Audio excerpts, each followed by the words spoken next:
রাস্তা পুরো ফাঁকা, কেউ নেই।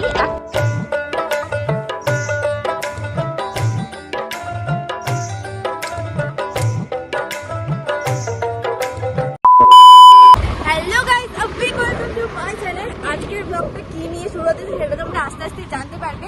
আর তোমরা দেখে ভাবছো এটা হয়তো অনেকটা রাত হয়ে গেছে। হ্যাঁ, অনেকটাই রাত, তবে কটা বাজে তোমাদেরকে একবার দেখিয়ে দিই। দেখা যাচ্ছে কি? এখন বাজে ঘড়িতে প্রায় 3:34, আর এখন আমি আজ একটু বেরিয়ে পড়েছি। এই প্রথমবার আমি বাড়ির লোকেদের ছাড়া কোথাও ঘুরতে যাচ্ছি, তাই বিশাল বিশাল এক্সাইটেড আর একটু একটু নার্ভাসও। আশা করছি ভিডিওটা দেখে তোমাদের খুব ভালো লাগবে। তো চলো যাওয়া যাক। এখন রাস্তা পুরো ফাঁকা, কেউ নেই, একটা দুটো টোটো চলছে। আর আমি আর ও গাড়িতে করে যাচ্ছি না, আমরা ট্রেনে করেই যাচ্ছি। তো পুরোটাই সবটাই তোমরা জানতে পারবে। আর রাস্তাটা দেখো কতটা ফাঁকা, এবারে একটা কুকুরও নেই। আমরা এখানে যাচ্ছিলাম, আমরা এসেই গেছি। চিন্টু হঠাৎ করে আম দেখে গেছে, এখন আমি আম খাইয়েছি। এখান থেকে আম পড়েই গেছে, আমরা নিজেরা নিইনি।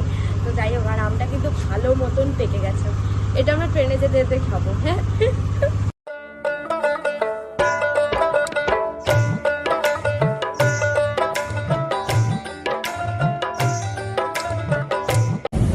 আমরা এখন ট্রেনে আছি। কেমন বিকিরি লাগছে আমার। তোমাকেও তো ঠিক লাগছে, আমাকে কেমন লাগছে? ভাই 5 স্টার লোক আছে, কন্টাক্ট করার সাথে। আমরা এখন দীঘা যাচ্ছি আর এখন আমরা ট্রেনে আছি। এই বাবাই কি করে?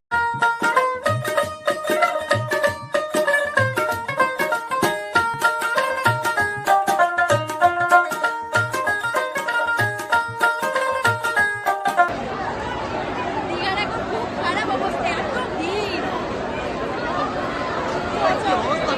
অনেকক্ষণ পর ভিডিও শুট করছি, কারণ আমরা যেহেতু বুক করে আসিনি, আমাদের হোটেল খুঁজতে খুঁজতে প্রায় অনেকটা দেরি হয়ে গেছে।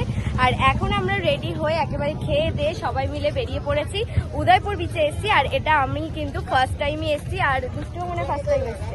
হ্যাঁ, আমরা দুজনেই ফার্স্ট টাইম এসেছি। এখানেই আমরা আজকে চান করবো।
শরীর খুব টায়ার্ড।